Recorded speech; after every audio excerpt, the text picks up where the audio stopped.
Hello again everyone, I hope you're all keeping well. In this video I'll be talking about how the Israeli intelligence services are both directly and indirectly involved in this campaign of mass censorship which is happening right across the internet.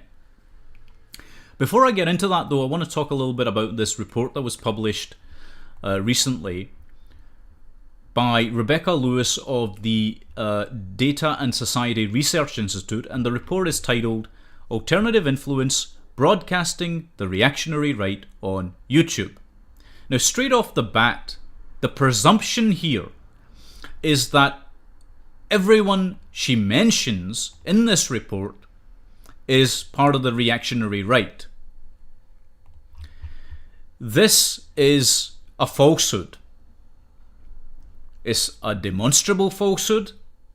It can be shown in a myriad of ways, and yet this is the central claim that's made by this report. Because the people that are mentioned in it,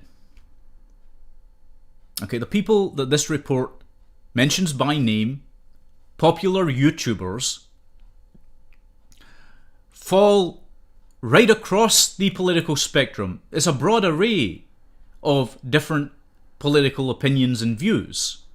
You've got people on the left of the political spectrum, you've got people in the center of the political spectrum, you've got people who are on the center right of the political spectrum, you've got people on the hard right, people on the far right, people in the alt-right, people in the alt-light, and so on. So it's right across it. Now, to be fair, it is true that many of the people, well, not many of them, but certainly some of them, do identify as being part of the alt-right. Okay, I'm trying to be as fair about this as I can, but this enrages me that this report does this. It paints a very false picture of content creators on YouTube, and I don't think that's I don't think it's an accident. I know exactly the reason behind it, and I'm going to talk about that further in this video, further on in this video. But the reasoning that's used to come to the conclusion that everyone mentioned in this report is part of the reactionary right goes sort of as follows. It's a very clever form of sophism. It's a sophistic argument. Not a sophisticated argument, but a sophistic argument. Because it goes something like this. Person A, who might be on the left of the political spectrum, in the center of the political spectrum, whatever, okay, or center right or whatever. Person A spoke to person B, who self-identifies as alt-right. Therefore, person A is part of the reactionary right. It's a very childish and simplistic point of view. Okay, it's a very, very simplistic point of view, and it can be torn apart in seconds, but it's a little bit like saying cats have 4 legs, dogs have 4 legs, therefore cats are dogs. Do you follow what I'm saying? It doesn't make logical, coherent sense. But nonetheless, this is the argument that's put forward. Who are some of the people that are mentioned in this report? Well, you've got this massive web of content creators. I'm sorry about the noises, by the way. It's the time of day. It's a very busy street that I'm on. Anyway, the content creators are, well, there's a whole bunch of them. In fact, you've got people who certainly would identify as being on the hard right, let's say, or the alt-right even maybe. Folks like Richard Spencer, Millennial Woes, possibly Mark Collette. But then you've also got Joe Rogan, Dave Rubin, Jordan Peterson, Blair White. My God, they've crammed everyone in there that they could think of that has some kind of even moderately popular following. I'm amazed, actually, because I know some of the people in this little web. I'm amazed that many of us aren't actually included in this as well. But this is... it's a piece of garbage, frankly, this report, right? Because Dave Rubin certainly isn't a member of the alt-right. Okay? And Owen Benjamin isn't a member of the alt-right. Stephen Crowder is not a member of the alt-right. He's not a white nationalist supremacist or whatever else. Okay? That's simply not the case. Sargon is not a member of the alt-right.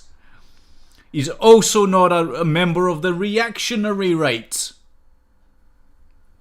Okay? He's not a white nationalist.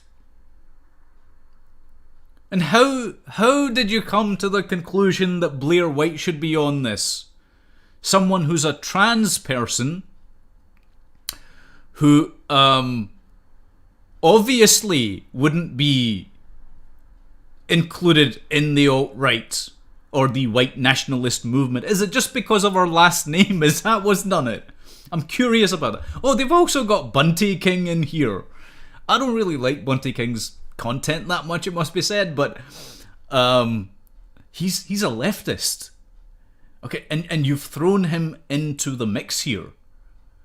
Okay, and they've put Sticks on there, Sticks, X and Hammer, 666. They've put him as part of the reactionary right. Ooh, okay. You know, this is nuts.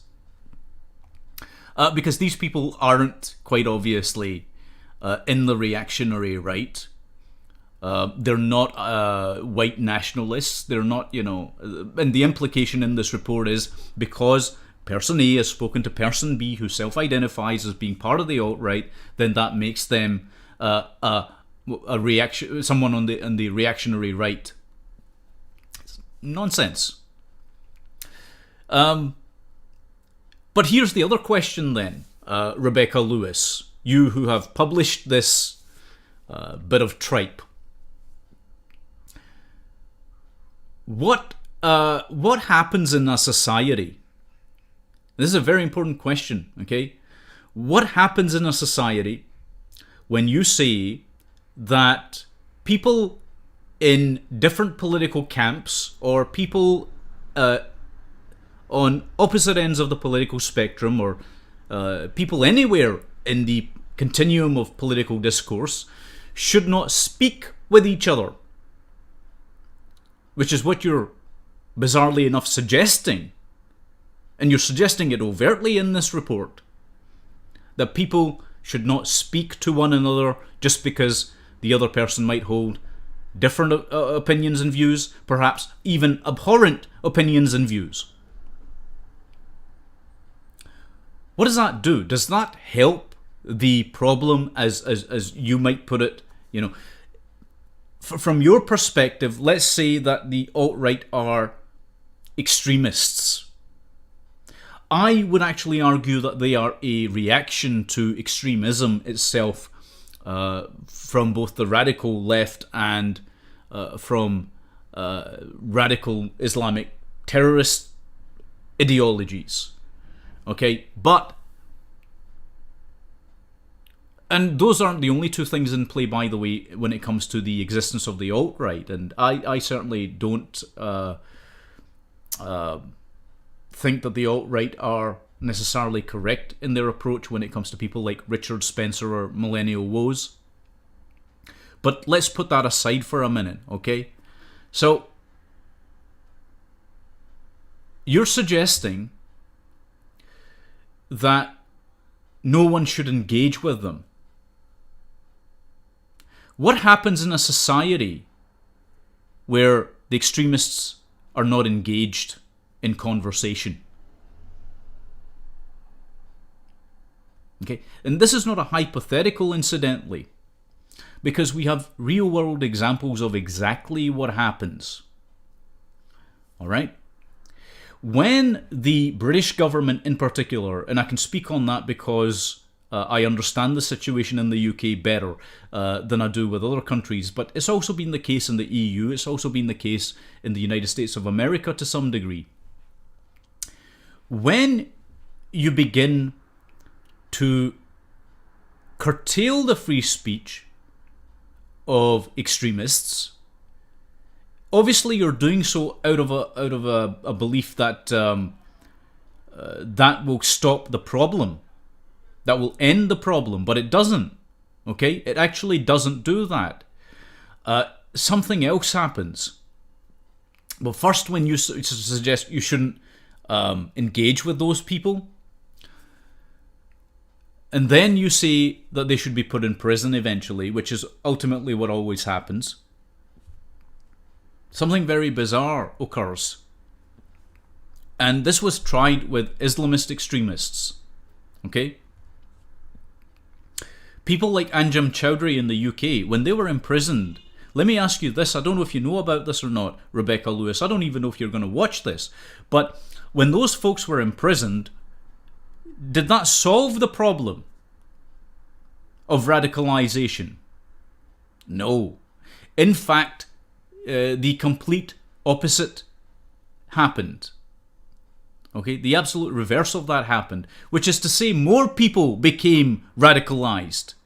And the proof for that, the evidence for that, is that look what happened straight away after all the extremists in the UK in particular. As I say, this is where my understanding really is grounded. But in the UK, you saw this massive spike in the number of terrorist attacks that were plotted, that were carried out, or attempts were made to carry them out. There was a massive spike in the number of people that gravitated towards violent extremism and violent extremist ideologies. And can you guess why that happens? Because you're no longer engaging with folks. You're no longer challenging their thoughts, opinions, and beliefs and views. Okay? And this is exactly where the fundamental problem is when you start restricting discourse, which is what you are suggesting with this report of yours. Apply what I've just said to the white nationalist movement or the alt-right. If you say the left must not and cannot engage with the alt-right, what do you think is going to happen? A couple of things will happen. First, they'll go underground, so you'll never know what the membership is. And secondly, they'll become way more dangerous, because they will gravitate toward violent actions. This always happens. It's a matter of history, by the way. It's a matter of fact that these things have happened in history. Okay? It doesn't solve the problem. And the other thing you're advocating for in this report is that people should be shut down. Their free speech should be shut down if they are, part of the reactionary right, which I've just explained to you is a nonsense. Okay? With a lot of the people that you've mentioned in this report, they are not part of the reactionary right.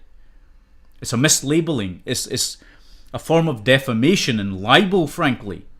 You're slandering people. Okay, but let's say we even apply that with the alt-right. Shutting down their free speech. My concern is you have to understand that people like you, Rebecca Lewis, are causing spikes in extremism. Okay, my concern is that what will happen is that they will get trapped in an echo chamber. Okay, and when people get trapped in echo chambers, what happens? They double down on their ideas because it creates a feedback loop. If their views and opinions aren't being challenged at all, and then they're being shut down and they're made to feel that they actually are being oppressed by the entire system, which you are attempting to do, and the backers of your report are attempting to do, what is going to happen? serious question. What will happen? Maybe you don't know what will happen. Okay, maybe you do not know. But I can say, I think with great confidence, that the people who have funded this report of yours, the organizations which have funded and are promoting this report of yours, they know exactly what will happen.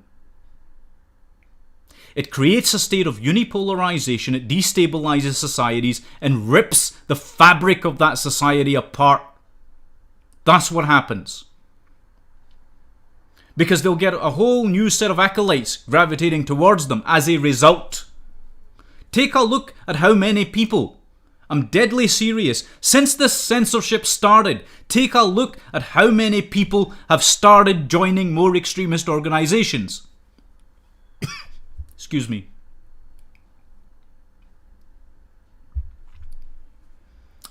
And you'll see a massive increase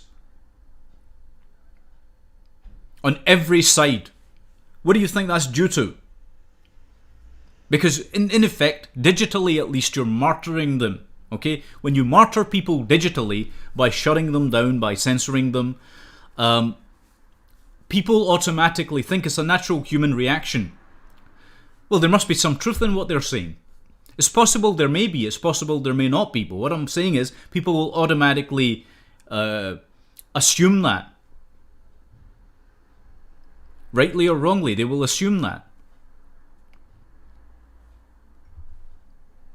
But of course, as I say, the backers of this report bloody well know this, and they're going to use this report as a pretext for shutting people down to make them more polarized. So see all these people that you've mentioned in your report as being part of the reactionary right. They're going to become more extreme as a result of your actions. And what will happen is eventually they will get to a point of not giving a fuck and, well, pardon my language, but they will. And what will happen? You're going to see a massive, massive flood of people to the fringes of the right, which you purport to be against.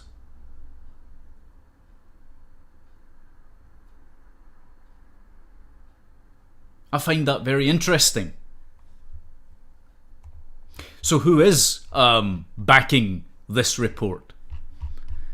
You know, who's backing this report where they are equating Richard Spencer and Dave Rubin, or Jordan Peterson and Richard Spencer? Who's backing this sham of a report? Well, you'll find if you it takes 2 seconds to read up on this, but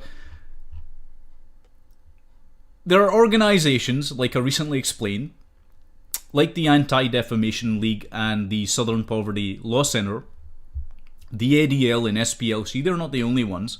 There's numerous others who are pushing for this. Oh, they've even got the... I'm just skimming through this report. They've even got the golden one in there as well. And there's a very... I'm not gonna... Yeah, this is a piece of trash, honestly.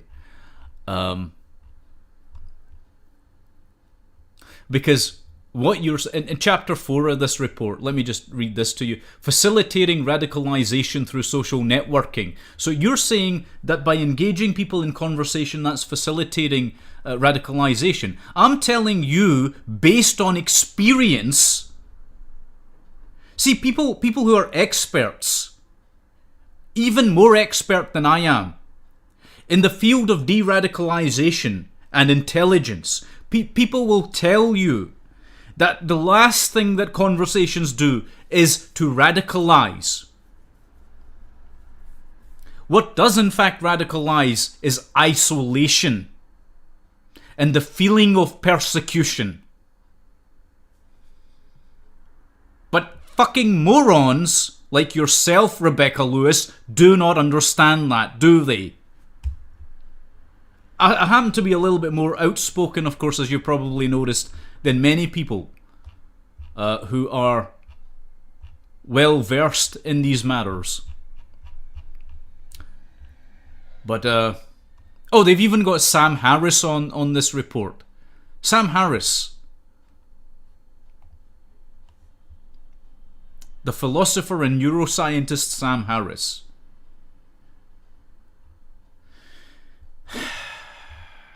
I am speechless because this is what can you say? What can you genuinely say to? Like I said, it's a case of defaming people. It's a case of. But anyway, I don't want to. I've spent 20 minutes just talking about that report. Unfortunately, my point is this. This report, the support and funding for it comes from organizations like the Open Society Foundations, which are funded by George Soros. George Soros, incidentally, has a direct link to Israeli intelligence. He is an Israeli intelligence asset. And we'll just let that siren go by there. George Soros is an Israeli intelligence asset. There's reams of proof for this. I'm going to go into some of it. Now, here's the other thing about this. This is indisputable. If I'm lying about what I'm saying here, okay, I have just publicly stated that George Soros is an Israeli intelligence asset. If I'm lying about this, George Soros should sue me. Okay? He could very easily sue me for defamation or for libel. Okay? But this, like I said, that's never going to happen. I wonder why not. Oh gee, could it be because I'm telling the truth? And the ADL, let's talk about the ADL. What is the ADL there to do? Is it there to further the interests of Jewish Americans? Let me ask you that question. A lot of people think it is. Is it there to further the interests of American Jews? Folks will say yes, because they don't know. No, the ADL, and this is they have publicly stated this. Okay, they've publicly stated it numerous times. The ADL exists to further the interests of Israel. What do you think about them apples? Now, you might wonder, why would I be concerned about that? Okay, why should anyone be concerned? Well, it's just the Israelis. And see, what they've cleverly done with propaganda over the last 40 and 50 years is to equate being Jewish with being Israeli. Okay? It is true that the Israeli state was founded in some regards, ostensibly, again, for the Jewish peoples. But actually, oh man, the state of Israel, the country of Israel, that is it's a can of worms, because if we were to really start going into it, you might find that it wasn't created at all for the interests of Jews, but in fact for the interests of a certain small number, a tiny number of people who are at the top of the food chain, or were at the top of the food chain, and still are, I would say, in the machinery of global control.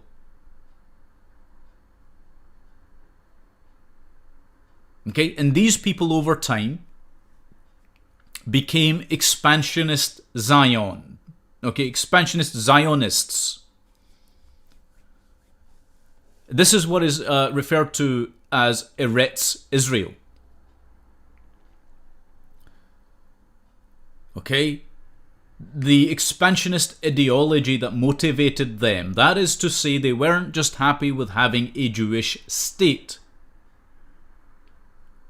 for the Jewish people. It wasn't normal Zionism in the sense that a lot of Jews make this mistake. They think that, to be a Zionist is merely to be in support of the state of Israel for it to exist. That itself is problematic. But it's not just about that. Okay? The ever-evolving nature of Zionist ideology, and this is not to be confused with Jewish people. See, again, what they cleverly have done is to equate being Jewish with being Israeli, and to equate being Israeli with being a Zionist, and then to equate Zionism with being an expansionist Zionist. They've confused all the terms, haven't they? They've confused all the terms. Who confused them? The Israeli government since day one.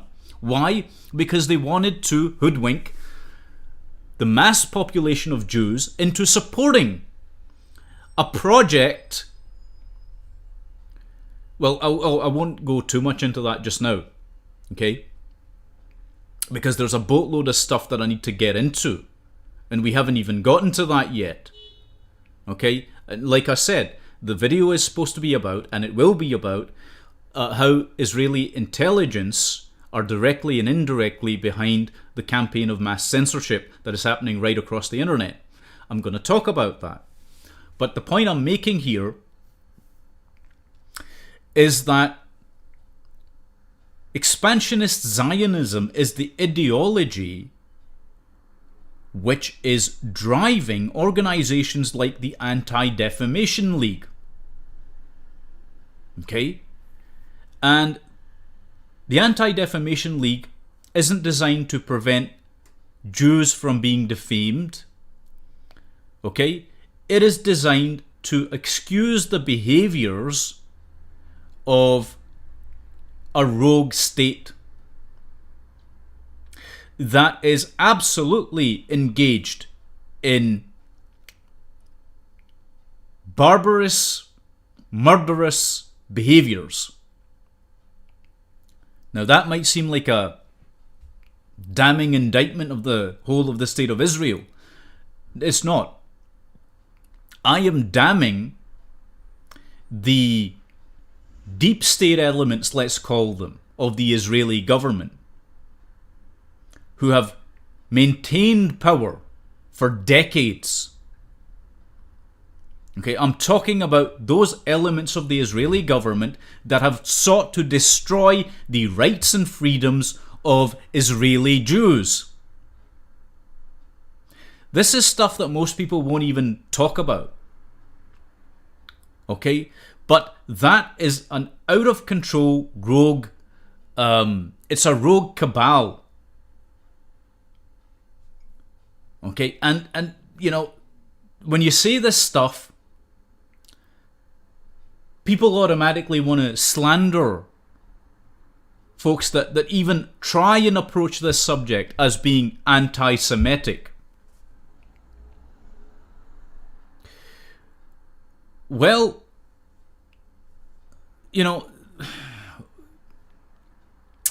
there's not much I can say to people like that. There really isn't. It is not anti-Semitic to question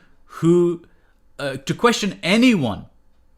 Okay? I don't care what their religion is, what their belief system is. Okay? Whether they are expansionist Zionists, whether they are Islamo-fascists, whether they are the establishment system in power in the UK or the US or in Europe, I don't care. Whether it's the Russians, I don't care. Okay? Whether it's the Catholic Church and the Vatican and the child abuse scandals there, is it anti-Catholic to question that? To question anyone who is in a position of power, they are abusing their power, is not anything of the sort. Don't let anyone fool you into thinking it is.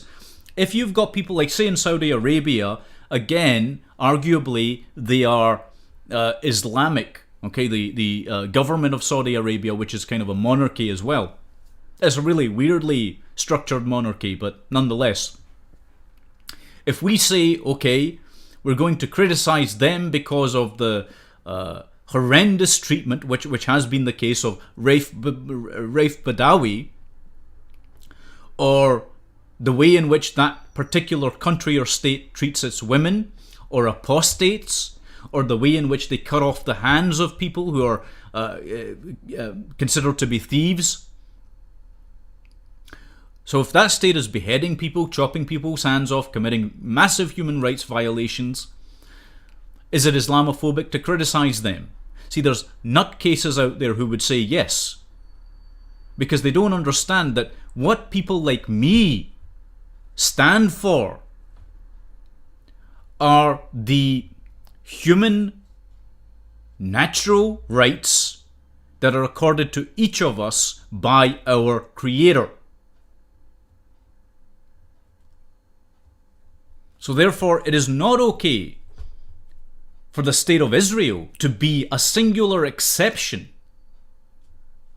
and to be treated with kid gloves when it does inhumane things, whether it's to the Palestinians or their own Jewish citizens or their Arab citizens. Okay? This is why I am telling you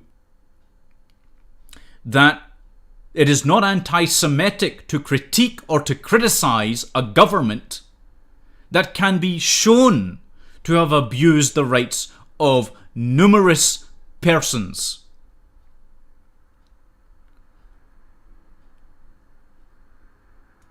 So let's get into what the heck the Israeli intelligence services have to do with this mass censorship. Well, we've touched on it a little bit, in that you've got organizations like the Open Society Foundations, George Soros, you've got the ADL, you've got the SPLC, you've got a whole raft of different organizations that are, again, directly and indirectly funded by elements of the Israeli government. Okay, that is going on. There's also another level to this, which is to do with the tech industry. Now, one other thing I'll say is that the tech industry is going to use the specific report I was talking about, this alternative influence report, to justify mass bannings, mass censorship, because they will say, well, it's in black and white here. Today people are very, very dumbed down. So if they flash up this report and say, I don't know, oh, Dave Rubin, he needs to be censored because he's a member of the reactionary right. And people go, well, show us the proof. And then they show this little report. People go, oh, I didn't know that. Oh, he's a terrible person. I must get outraged. Okay, this is what will happen. And by the way, Dave Rubin is Jewish. So, I don't know what they're going to do with that. You know, how do you... Explain yourself, Rebecca Lewis. Explain yourself. Anyway. But let's get back on point here. So how is it that the Israeli intelligence services are behind a lot of this? Well, you need to look into something called Unit 8200. Okay? It's an Israeli intelligence corps unit that is responsible for collecting signals intelligence and for code decryption. It is subordinate to Amman, which is the military intelligence doctorate. The people who join Unit 8200, they don't really have a choice in the matter. Many of them have spoken out, by the way, about the horrendous behaviours of the unit. They published an open letter some time ago because some of the people there weren't happy with what the hell they were doing. It was profoundly evil, in fact, I would say. And so my respect to those folks. I applaud those guys inside Unit 8200 who came out to expose a lot of the civil rights abuses that were being committed by the unit and by the Israeli government. That isn't an easy thing to do. And incidentally, most of them were targeted, silenced, and some of them were even imprisoned. But I won't go into that too much. That's something you can look up for yourselves. But the guys that get recruited into Unit 8200, most of them come straight out of the IDF. Now, if you know anything about the way that Israel operates in its military, they don't. It's not a case of voluntary recruitment entirely. People can voluntarily sign up to join the IDF, the Israeli Defense Force. But it's also mandatory service for Israeli Jews. And so you've got no choice, because otherwise you'll be thrown in prison and accused of treason. Now, from that large pool of people who are forced into conscription, who are forced to sign up with the IDF, through a battery of mental and physical tests, they choose the most, as any service should and probably would, they choose the brightest and the best. These are people that are head and shoulders above the average in intelligence, in creativity, in programming ability, people who can learn on their feet and learn very, very quickly, incidentally. Now, what they do with these guys is that they pull them out of the units they were serving in and put them into Unit 8200. And they try and hone their skills. It's no accident, incidentally, and this is where we're going with this, that most of the upper echelons of Unit 8200, after completing their military service, have gone on to found many of the international IT companies in Silicon Valley. That's admitted by the service. This is a matter of public record. So the intricate link between Silicon Valley, what are we talking about here? Microsoft, Google, Apple, YouTube, of course, who are owned by Google. The links between Alphabet Inc. and Israeli military intelligence are profound. So, you've got Unit 8200, you've got their subordinate units. There's a unit underneath them called Unit Hatzav, which is responsible for collecting OSINT intelligence. And that unit, excuse me, my throat's drying up here. It's quite a lot to speak about here, isn't it? So that unit, that is to say Unit Hatzav, monitors and collects information from television, radio, newspapers, and this is the rather important one, the internet. In 2010, the New York Times cited a former member of the United States intelligence community who alleged that this unit used a secret kill switch to deactivate Syrian air defenses during Operation Orchard. If you don't know about Operation Orchard, that was when the Israeli military, the Air Force, launched an attack on what they said was a nuclear facility inside Syria.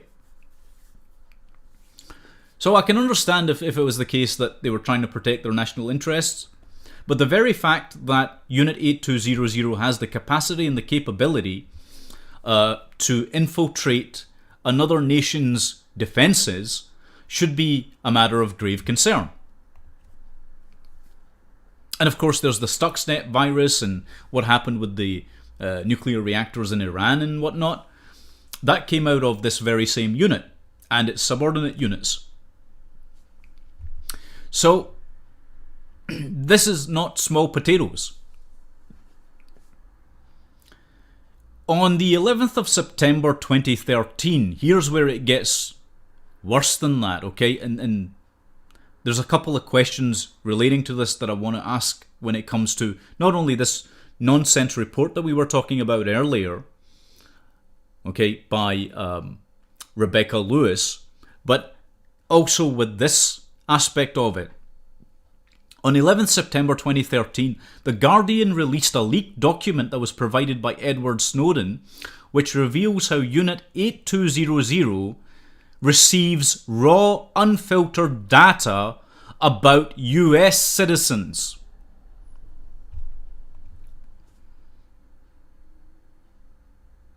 Do you understand why I have been trying to, explain to people the dangers of all of this?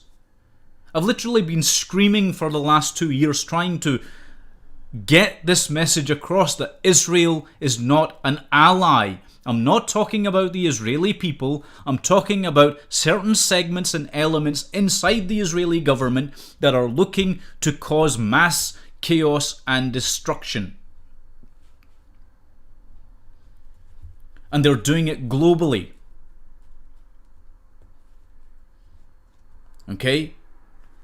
And you can throw epithets at me all day long if you like. They won't stick because there's stuff, if you really want to try and bring that, then feel free. I dare you. I double dare you. I triple dare you with a cherry on top. Come at me. Because honestly, you won't succeed. See, a lot of the stuff that I'm going to talk about in this video from this point on is going to be classified information. This is just a drop in the ocean in terms of the amount of information that I could throw at people. So if you want to come at me with these nonsense accusations of, this, that, and the other, feel free. Because I will decimate you in seconds. Anyway, so the question I have is, why is it okay for Israel to interfere in the political processes of a country, to infringe on the rights of free speech, even if it's indirectly, even if it's subtle, all right, via these corporations? Why is it okay, or through these organizations like the ADL even, why is it okay for Israel to do that? Remember how outraged everyone got about the fact that Russia, the Russian Federation, had interfered in the US elections of 2016. Do you remember that? Do you remember how outraged people got and how outraged they're getting about, Russia interfered with the Brexit election results and Cambridge Analytica and all this business? If you look into Cambridge Analytica and who was pushing the propaganda, it wasn't the Russians. Or I should say, it wasn't just the Russians. Guess which other country had a massive hand in that? But we're not allowed to talk about them, are we? In case the ADL comes after us. Okay? The point is, if it's not okay, the point I was making is that if it's not okay for Russia to interfere in a foreign nation, keep in mind, up till recently, Russia were considered allies. Do you remember that? Maybe you don't, because this is like a George Orwell novel, isn't it? 1984. We've always been at war with Eurasia. That's not true. After the perceived downfall of the Soviet Union, guess what happened? And I call it perceived for a reason that I've gone into in other videos. But guess what happened? We started to say, the Russians are our friends. Remember, Hillary Clinton went out there to Russia, to Moscow, and press that reset button for resetting the relations between the US and Russia. Remember that. We considered the Russians allies up until the last couple of years. Okay, but anyway, so if it's not okay for Russia to interfere,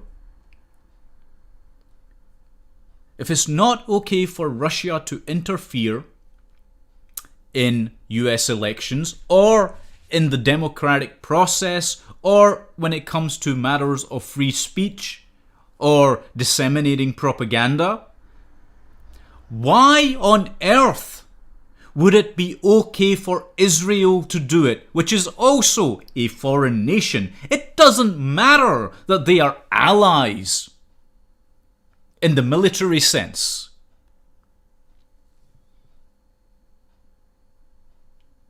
Do you not understand what I'm saying here? What right does a foreign nation, any nation, and I'm not singling Israel out here, the Iranians try and do it as well, right? When America and its NSA hacked into the German Chancellor's phone, that was also not okay. Other nations should not be doing that. Or at the very least, we should be trying to stop them from doing that. Do you see what I'm saying? Because, look, nations are going to do what nations are going to do to try and, further their own interests. But it's like, leaving the door open in your house to somebody you know is going to burglarize it. Okay, to someone you know is going to thieve from it.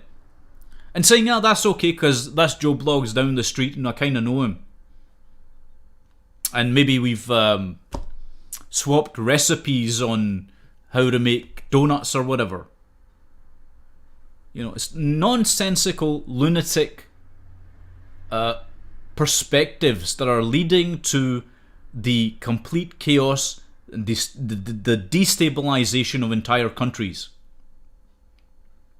And in the same sense, why is it okay for Israel to spy on US citizens?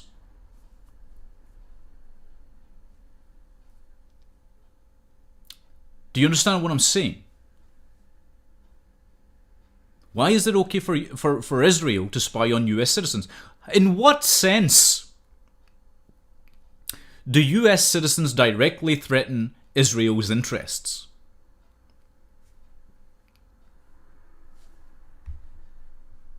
Anyway, I'll carry on here. There's just a couple more things to go through. So one of the offshoots of Unit 8200 was something called Team 8. TEAM8.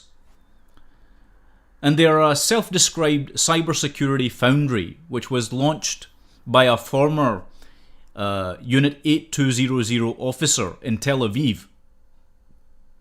Actually, it was a number of former officers from what I remember. And it attracted the attention of Google's Eric Schmidt. Now, Google's Eric Schmidt, is an investor. He's an investor in Team 8. Google have invested in Team 8. Do you understand?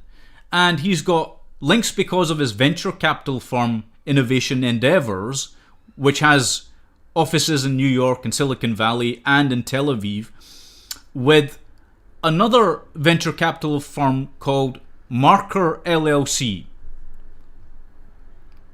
And they raised a $300 million fund that allowed for companies like Uber, Taboola, and even a pathogen detection startup company called Carius Inc.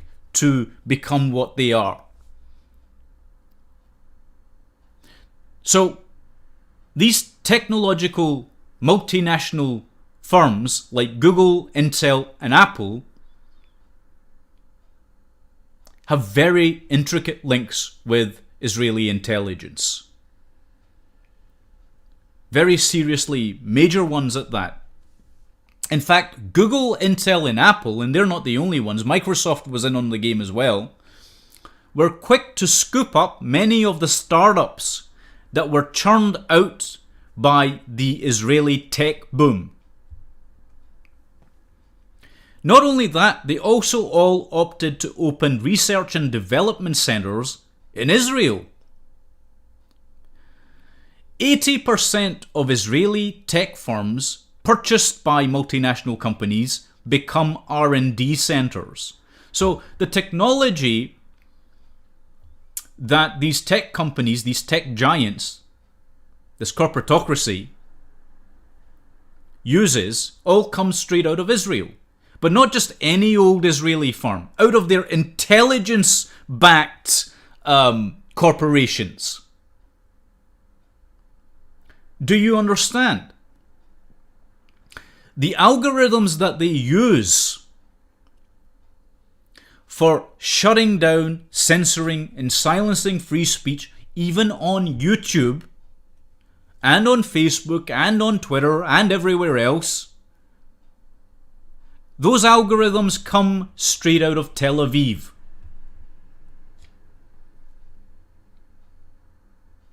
Do you see how screwed up this is?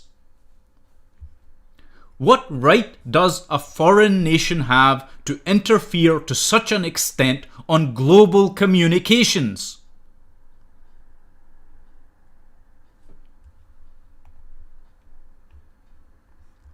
It's madness. Now, in 2013, the Jewish Journal reported that even China was so interested in Israeli products that it had invested a total of $4 billion, okay, over a period of years. It went from investing $0 to $4 billion in Israel's tech industries. So the total funding totaled something like $32 billion from foreign nations and so on in between 2011 and 2013. But it's just, think about this. So China and Israel have got these intricate tech links. They're sharing some of the most top secret in developments and technologies. And then China's using that to do what? What are the Chinese doing? Are the Chinese government advocating for an open and honest society there, void of any sort of censorship? Or are those people one of the worst offenders when it comes to censorship and the internet? And where is the technology coming from for them to be able to do that? See, a lot of people have it ass backwards. Certain people, I won't really go into it too much, but certain people have been peddling the nonsense conspiracy theory that the Chinese are the enemy. How is it possible that the Chinese are the enemy, or the central primary enemy state, when they get their marching orders and their technologies from Israel?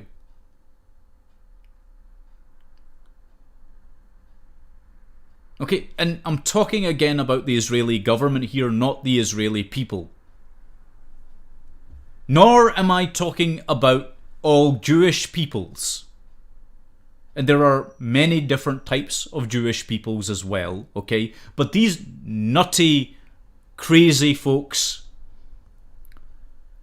that have no sense of nuance, and there are a few of those kinds of people around, that just, and I personally think those people are very much in the pockets of the same forces, let's say. People that run around tarring every person they meet with the same brush. It's like, well, this guy over here who was a terrorist was a Muslim, therefore all Muslims are terrorists. There are nutters like that out there, unfortunately. They're very, very small in number, but there are people like that. So I'm. But the point is that there's always a grain of truth in any given criticism leveled at any given group. Okay, and I'm not saying that it's okay for a group to be discriminated against for that reason. I'm not saying that at all. What I'm saying is, if you have, let's use the few bad apples analogy, okay? If you have a few bad apples in the barrel, that doesn't mean the whole of the barrel is contaminated. Alright? But the few bad apples, here's where the problem comes in. The few bad apples make it damn near impossible to... Because the way that the... How can I explain this? The way that they paint that picture... That is to say, the people that are responsible for a lot of the crazy things that happen in this world, that go against every principle of humanity, the way that they skew the perspective of pretty much everyone is to align themselves directly with an entire group of people. The bad apples cling on to a sense of false group identity. Example, right? If like I said with the radical Islamist fanatic terrorist, okay, if they commit an action that murders people, they'll say, well, we are Muslims. We speak for all Muslims everywhere. Every terrorist in the world does this, by the way. You'll notice that, right? We speak for all the Muslims out there. Maybe you don't. Maybe they don't. In the same vein, the people that are a part of this cabal have no right to say that they speak for every Jewish person on the face of this earth. They do not have that right. Nor should they be allowed to continue with this nonsense, this propaganda, that being Jewish equates with being Zionist, and that being Zionist equates with being an expansionist Zionist. And they hide behind all these cloaks, right? They hide behind the garb of a certain given group for protection, because they know if their cover gets blown, it's like, oh, well, that's it, they've had it.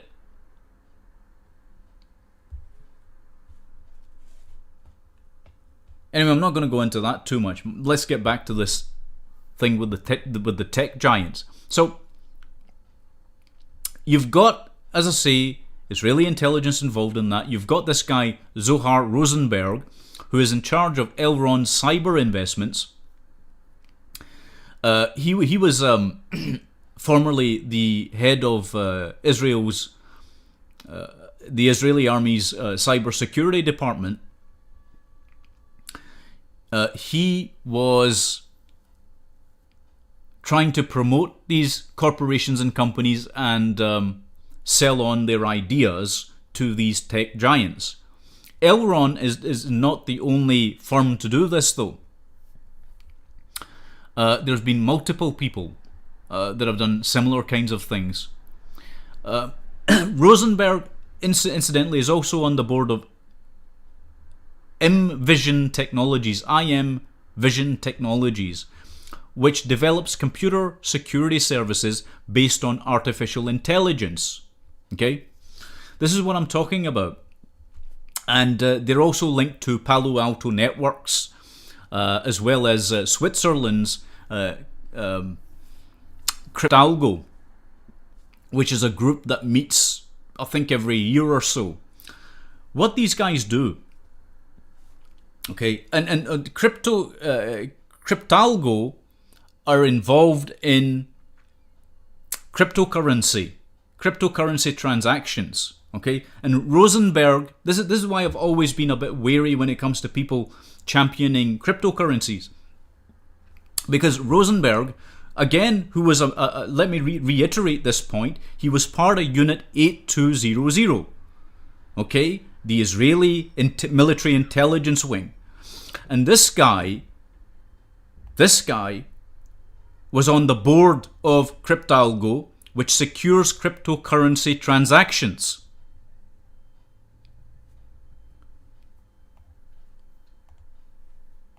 Do you see what I'm saying?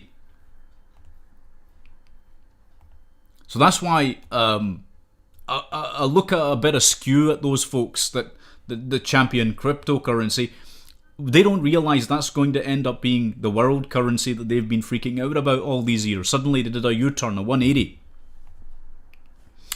Anyway, but this guy Rosenberg is not the only guy to be out there doing these kind of things. You've also got Nadav Zafrir and Tal Dillian, who's a very interesting guy. Look into Tal Dillian as well. Okay, you'll find some really interesting stuff there. They've been involved in the world of finance and cyber espionage and cyber startups and linking Israeli intelligence arms to the tech industry and the tech sector inside Israel and outside of Israel as well.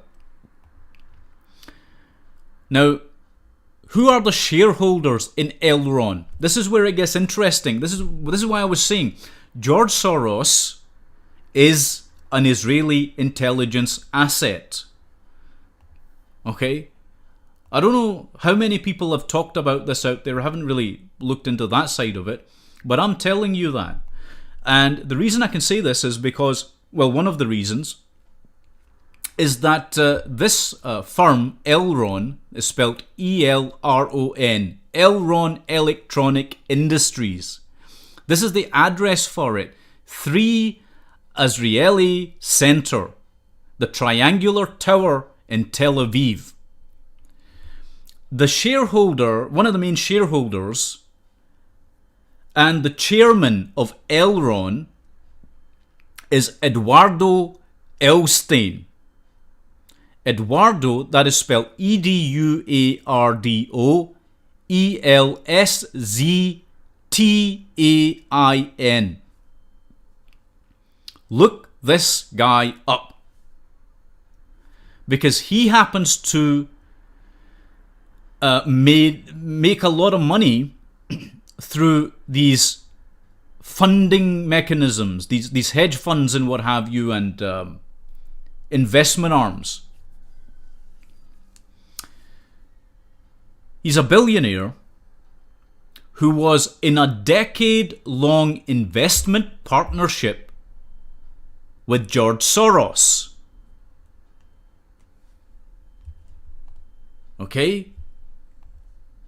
Do you understand this now? So you've got Elron Electronic Industries, which is an Israeli intelligence arm, because, again, like I said, the guys who are running it came out of Unit 8200. And he was in partnership with George Soros in Argentina.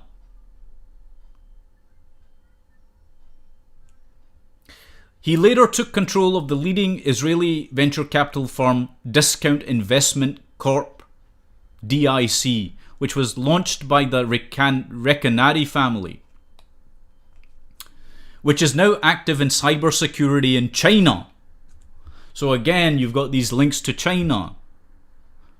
Okay? It's no small potatoes, like I said. This is major, major stuff. And there's a whole bunch of these Israeli tech companies out there that do this. I'll mention some of them. You won't have heard of any of them.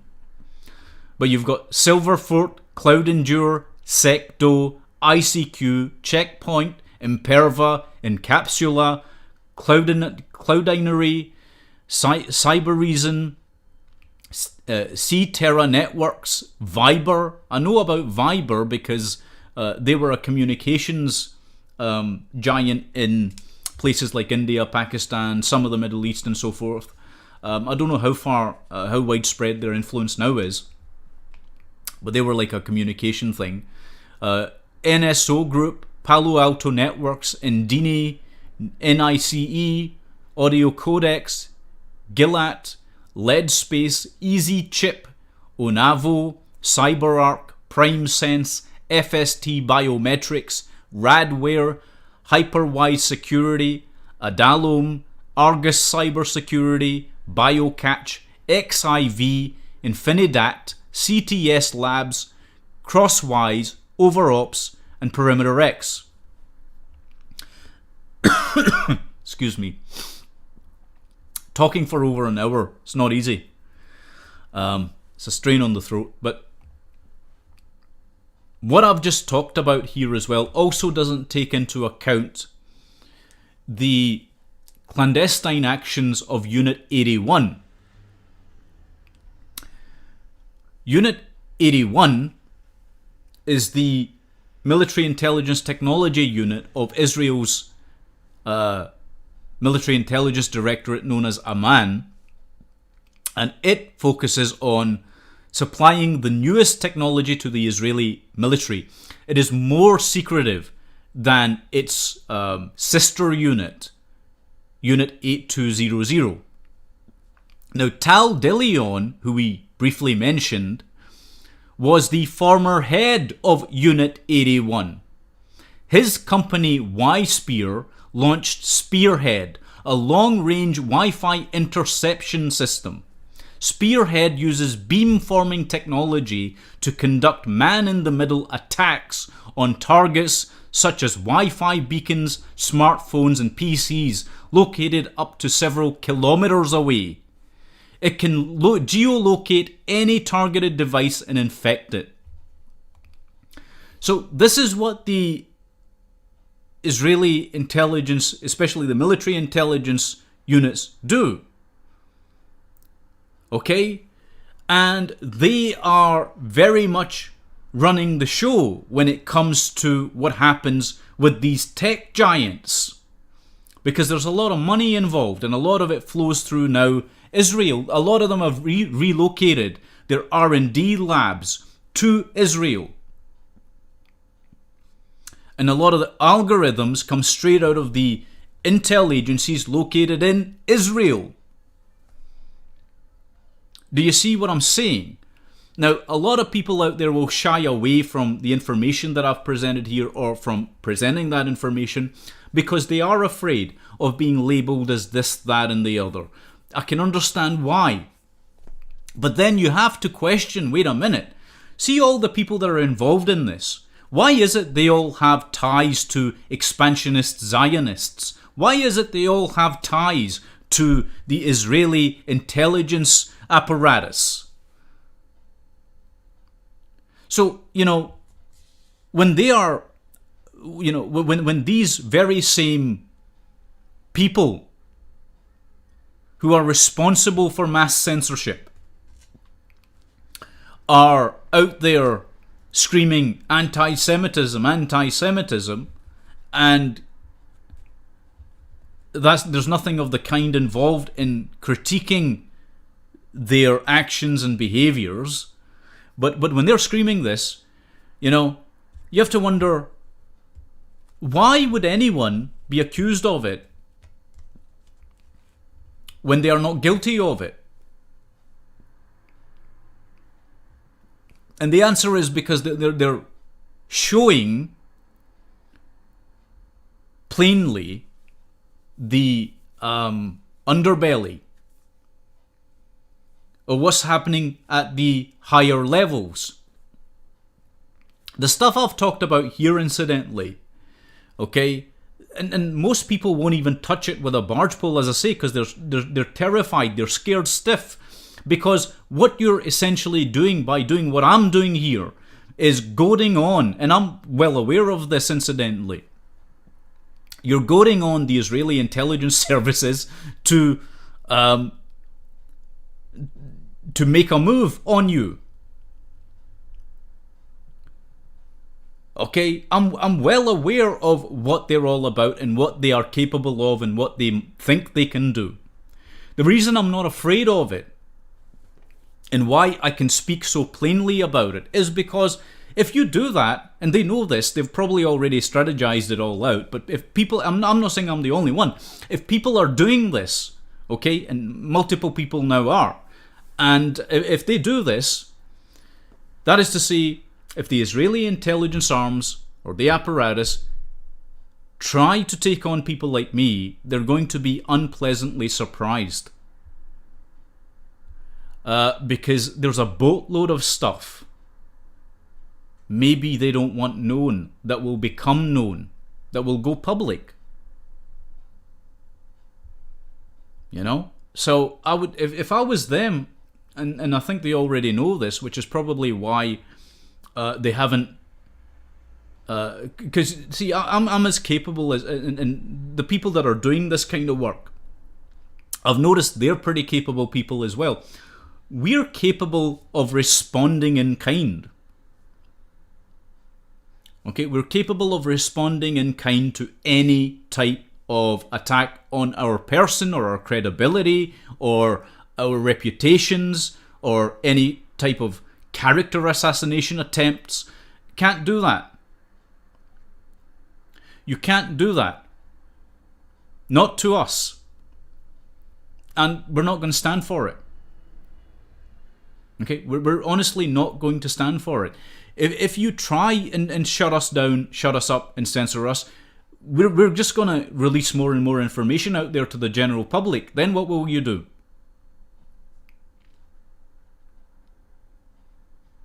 You know, you're going to be on a sticky wicket, to use an English phrase. Okay? But this censorship business, we have to push back against it by calling out the people that are responsible for it, and I've named some of them here. Okay? We have to push back against all of this garbage that is going on, and we also have to be brave enough to stand up in the face of it and still speak the truth.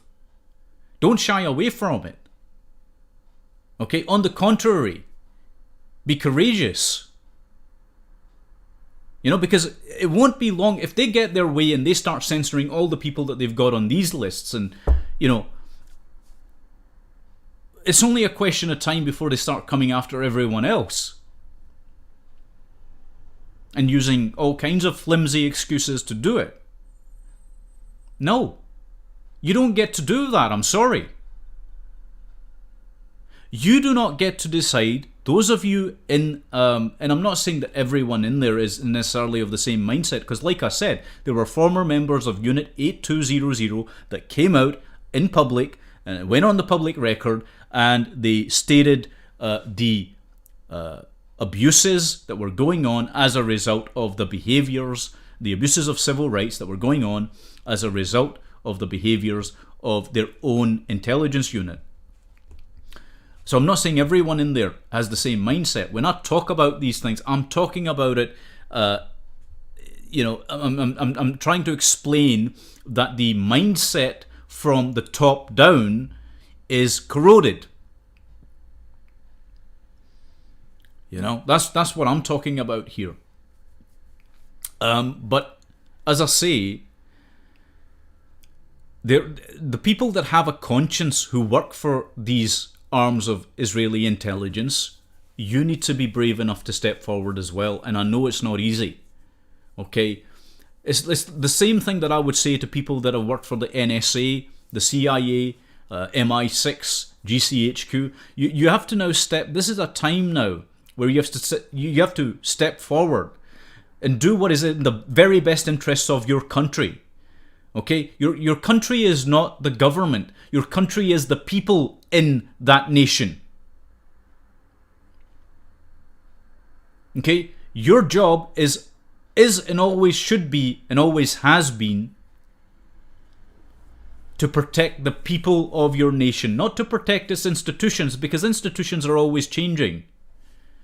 Okay? The institutions and the establishments that form and calcify in any given country, those are not what should be respected.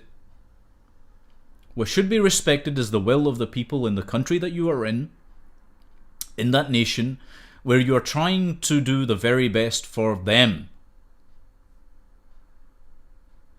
Okay? And if you know anything about anything, you'll understand. One final thing I'll say before I close this video off.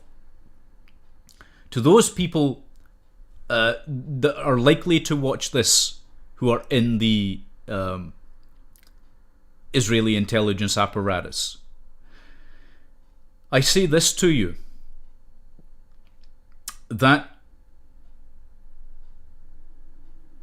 you should try to embody the very best characteristics and principles of that which you stand for,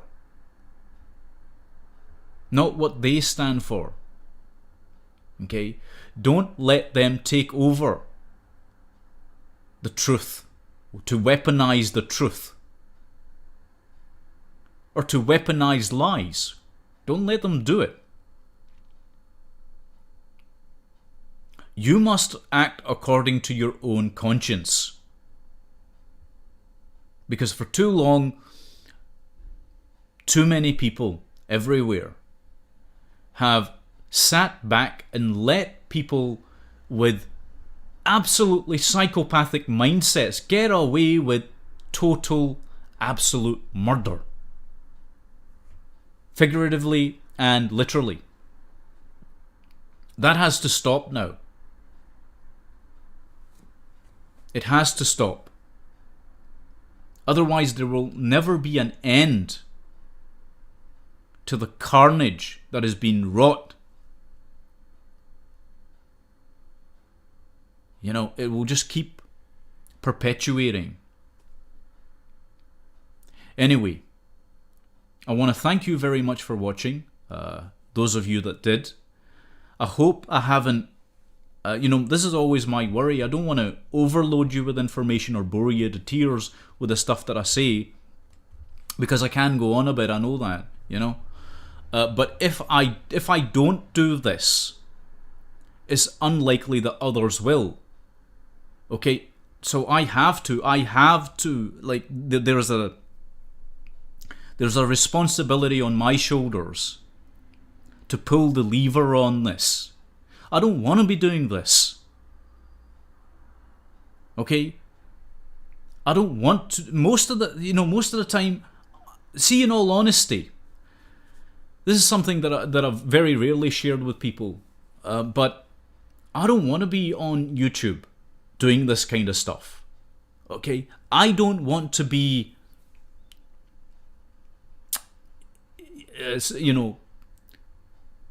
engage with the mass public. I really don't. Because it's a massive burden.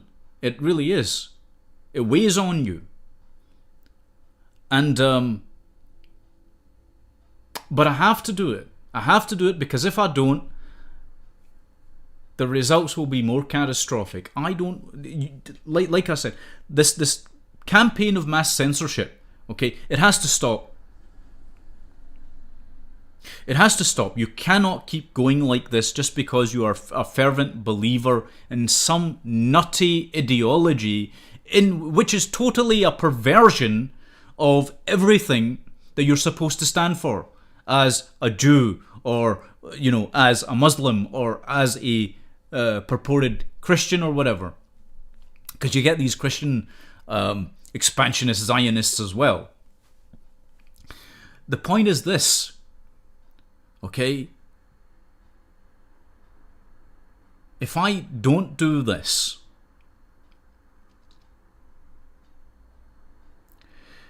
then the results would be more catastrophic. And like I said, I don't want to have to be doing this. You have to understand that, like I said in the last video, I dedicated myself to an ideal. And that ideal was the preservation of human life. That is directly connected with everything I am doing. Okay? And many people won't understand why I do what I do, why I'm doing what I'm doing, why I'm saying the things I'm saying. They won't understand it at all. And I can't really help them to understand it either. But there is a good reason for it. I can assure you of that. There is a good reason for it. The way I would sum it up is that censorship, blanket censorship, and the destruction of free speech always precedes imprisonment and death. And if you think I'm being dramatic about this, please, please, please look into history and you'll see what I'm talking about. Okay? We have to depolarize all the unipolarized people out there that have been polarized by these very intelligence apparatus, because that's really what's going on. See, some of the people that were mentioned in this list, as an absolute final point, I'll say this. Some of the people that were mentioned on this list that was drawn up, who are classed as being the reactionary right on the extreme edges of it, have any of you ever considered that might be they might be supported and put out there, like say in the case of Richard Spencer? Do you remember that Vice did a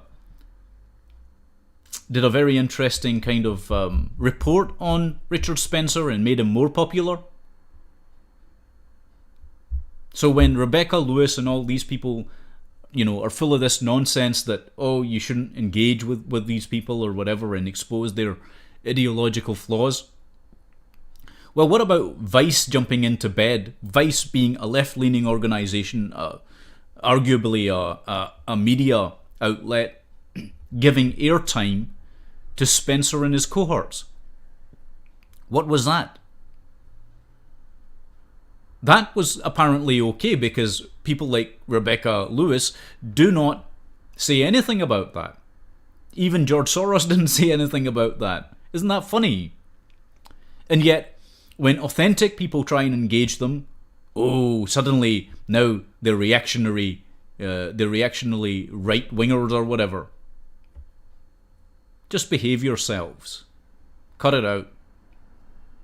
Anyway, as I say, thanks very much for watching. Take good care of yourselves and God bless every one of you.